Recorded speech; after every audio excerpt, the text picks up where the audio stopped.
అన్న రేపు 2024 ఎన్నికలు వస్తా ఉన్నాయి. ఇటు వైసీపీ, ఇటు టీడీపీ, జనసేన సంయుక్తంగా పోటీకి సిద్ధమయ్యాయి. దాదాపు మేనిఫెస్టోలను కూడా అంతర్గతంగా టీడీపీ అయితే ఒక మినీ మేనిఫెస్టోని ఇచ్చింది. వైసీపీ కూడా మేము ఈ పథకాలు చేస్తామని చెప్తా ఉన్నారు. అసలు మొత్తంగా మొత్తం ఈ మేనిఫెస్టోలను ఎలా చూడొచ్చు, ఈ పార్టీలను ఎలా చూడొచ్చు?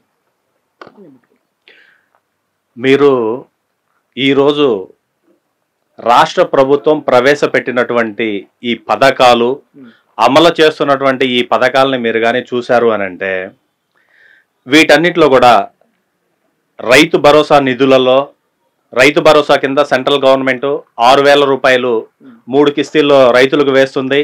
అట్లాగే భూసార పరీక్షలకు కానీ, రైతులకి యూరియా సబ్సిడీ కానీ అది సెంట్రల్ గవర్నమెంటే ఇస్తుందండి. వీళ్ళందరూ కూడా పేరు తెలుగులోకి మార్చుకొని రైతు జగనన్న రైతు భరోసా అని అట్లాగూ స్టిక్కర్ వేసుకోవటమే తప్ప వీటి ప్రతి దాంట్లో కూడా కేంద్ర ప్రభుత్వ నిధులు 50% నుంచి కొన్ని పథకాల్లో 90% వరకు ఉన్నాయి. ఇవన్నీ కూడా సెంట్రల్ గవర్నమెంట్ పథకాలే.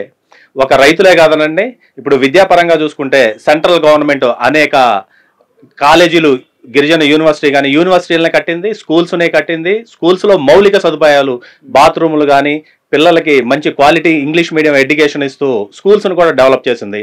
ముఖ్యంగా ఎంబీబీఎస్ సీట్లు దేశవ్యాప్తంగా గతంలో 82,000 ఉండేవి, ఇప్పుడు వాటిని 170,000 చేశారు. ఎందుకంటే వైద్యం అనేది ప్రజలకు అందుబాటులో ఉండాలని కేంద్ర ప్రభుత్వం ఎంతగానో సీట్లను పెంచింది. అలాగే పీజీ సీట్లు కూడా, మెడికల్ పీజీ సీట్లు గతంలో ఉన్న వాటిని ఈ బీజేపీ ప్రభుత్వం వచ్చినటువంటి ఈ 9 సంవత్సరాల కాలంలో పీజీ సీట్లు కూడా డబల్ చేసిందండి. అలాగే మహిళలకి చూసుకుంటే 33% రిజర్వేషన్ ఇచ్చారు. వాటితో పాటు గర్భిణీ స్త్రీలకు పౌష్టికాహారాన్ని అందిస్తున్నారు. అలాగే ముస్లింలకి కళ్యాణ్ గరీబ్ యోజన అనే ఒక అట్లా దానికి పథకం పెట్టారు. ట్రిపుల్ తలాక్ బిల్లుని తీసుకొచ్చారు. అట్లా మహిళలకు కానీ, రైతులకి కానీ, పేదలకి ప్రైమ్ మినిస్టర్ ఆవాస యోజన కింద కొన్ని కోట్ల గృహాలని వాళ్ళు శాంక్షన్ చేశారు. ఈరోజు ఇక్కడున్నటువంటి ఈ రాష్ట్ర ప్రభుత్వం బటన్ నొక్కి వాళ్ళకి వీళ్ళకి అనేక వర్గాల, పేద వర్గాల వారికి ఒక 10,000, 15,000 సంవత్సరానికి వేయడం తప్పితే వీళ్ళు రాష్ట్ర ప్రభుత్వం కొత్తగా అభివృద్ధి చేస్తున్న ఒక్క కార్యక్రమం కూడా లేదండి. ఒక అంశం ఏంటి అంటే, ఈ రాష్ట్ర ప్రభుత్వాలంతా కూడా ఏదైతే గతంలో టీడీపీ కానీ ఇప్పుడు వైసీపీ కానీ ప్రతిసారి ఢిల్లీ వెళ్ళటం, అమిత్ షా గారినో మోడీ గారినో కలవటం, అక్కడ నుంచి నిధులు తీసుకురావటం, ఇక్కడికి వచ్చాక వేరే పథకాలకు దారి మళ్ళిస్తూ, అంటే పోలవరాన్ని తాకట్టు పెట్టి అనేక సార్లు బిల్లులు తీసుకొచ్చారు. లేదంటే కడప స్పెషల్ రైల్వే జోన్ దానికి సంబంధించి బిల్లులు తీసుకొచ్చుకొని కూడా వాటికి తప్ప మిగతా అన్నింటికి ఉపయోగిస్తూ ఉన్నారు. అసలు దీన్ని ఎలా చూడొచ్చు? ఇప్పుడు కేంద్ర ప్రభుత్వం అనేది పూర్తిగా అప్పుల మయంగా మారిపోయిందండి. వాళ్ళు రాష్ట్ర ప్రభుత్వ ఎంప్లాయీస్కి కూడా జీతాలు ఇవ్వలేనటువంటి దారుణమైన పరిస్థితిలో ఉన్నారు.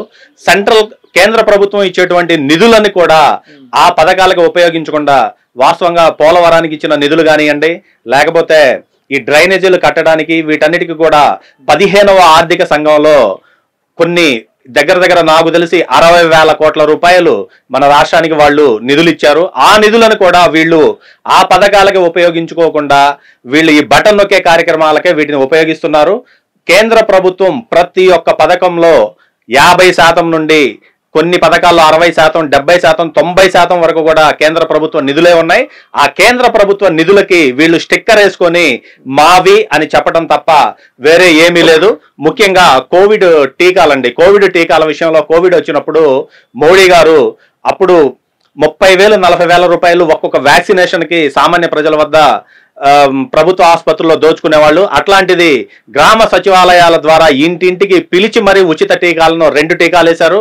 అలాగే 3వ బూస్టర్ డోస్ టీకాని కూడా కేంద్ర ప్రభుత్వం ఉచితంగా అందించిందండి. అట్లాంటి అద్భుతంగా కేంద్ర ప్రభుత్వమే పనిచేస్తుంది. రాష్ట్ర ప్రభుత్వం వైసీపీ మాత్రం ఈ కోవిడ్ టైంలో వైసీపీ గవర్నమెంట్ లేకపోయి ఉంటే రాష్ట్రం అల్లకల్లోలం అయిపోయేది. వ్యాక్సినేషన్ మేమే ఇచ్చాం, ప్రతి ఇంటికి వ్యాక్సినేషన్ పంపించాం, వాలంటీర్ల ద్వారా వ్యాక్సినేషన్ చేయించాం. ఇప్పుడు కనుక జగన్మోహన్ రెడ్డి కనుక ఈ విధంగా ఆదుకోకపోయి ఉంటే అసలు ఆంధ్ర రాష్ట్రం అనేది వేరే రకంగా ఉండేది అనేది అసలు, అంటే కేంద్ర ప్రభుత్వం మాకు సంబంధం లేదు, మొత్తం మేమే చేసామన్న విధంగా జగన్మోహన్ రెడ్డి గారు చెప్తా ఉన్నారు. దాన్ని ఎట్లా చూస్తారు? ఇది జగన్మోహన్ రెడ్డి గారు చెప్పినటువంటి పూర్తి అవాస్తవం అండి. ఎందుకంటే భారతదేశంలో 29 రాష్ట్రాల్లో ఉంటే ఆ 29 రాష్ట్రాల్లో ఆంధ్రప్రదేశ్ ఒక రాష్ట్రం మాత్రమే. మిగతా అన్ని రాష్ట్రాల్లో, మిగతా 28 రాష్ట్రాలు, మిగిలిన కేంద్ర బాధిత ప్రాంతాల్లో కూడా ఈ టీకా సప్లై చేయడం అనేది జరిగింది. ఇది జగన్మోహన్ రెడ్డి సపరేట్ గా చేసినటువంటి ప్రభుత్వ కార్యక్రమం కానే కాదు. ఇది పూర్తిగా సెంట్రల్ గవర్నమెంట్ కార్యక్రమమే. మోడీ గారి 100% పూర్తి నిధులు కేంద్ర ప్రభుత్వాన్ని వారి బాధ్యత, వారే కాపాడారు. అయితే మొత్తంగా అయితే ఇటు చంద్రబాబు నాయుడు కానీ అటు జగన్మోహన్ రెడ్డి కానీ అవసరాన్ని బట్టి ఢిల్లీ వెళ్ళటం, అమిత్ షా గారిని, మోడీ గారిని కలవటం చేస్తూ ఉంటారు. కానీ తీరా ఆంధ్ర రాష్ట్రానికి వచ్చినప్పుడు కేంద్ర ప్రభుత్వం ఆంధ్ర రాష్ట్రాన్ని మోసం చేసింది, కేంద్ర ప్రభుత్వం ఎక్కడ పట్టించుకోవట్లేదు, నిధులు ఇవ్వట్లేదు, స్పెషల్ స్టేటస్ ఇస్తానని మోసం చేసింది, తిరుపతి సాక్షిగా స్పెషల్ స్టేటస్ ఇస్తానని మోసం చేసింది కేంద్ర ప్రభుత్వం, బీజేపీ అంటూ ఇక్కడికి వచ్చి అదే బీజేపీ పైన విమర్శలు చేస్తూ ఉంటారు. దాన్ని ఎట్లా చూడొచ్చు? ఇప్పుడు తిరుపతి సాక్షిగా మోడీ గారు ప్రత్యేక హోదా ఇస్తామనేం చెప్పలేదండి. ఆ ప్రత్యేక హోదాకి తగ్గ ప్రత్యేక ప్యాకేజీని నారా చంద్రబాబు నాయుడు గారు ఒప్పుకున్నారు. మాకు ప్రత్యేక ప్యాకేజీ ఇవ్వండి చాలు, దానితోనే మేము అభివృద్ధి చేసుకుంటామని. ఆ ప్రత్యేక ప్యాకేజీ నిధులు అనేది అనుకున్న స్థాయిలో ఇచ్చారండి, దాంట్లో ఎటువంటి సందేహం లేదు. ఈ ఎల్లో మీడియా సృష్టించేటువంటి ఈ తప్పుడు ప్రచారం తప్ప పూర్తి స్థాయిలో కేంద్ర ప్రభుత్వం సహకరిస్తూనే ఉంది ఆంధ్రప్రదేశ్కి.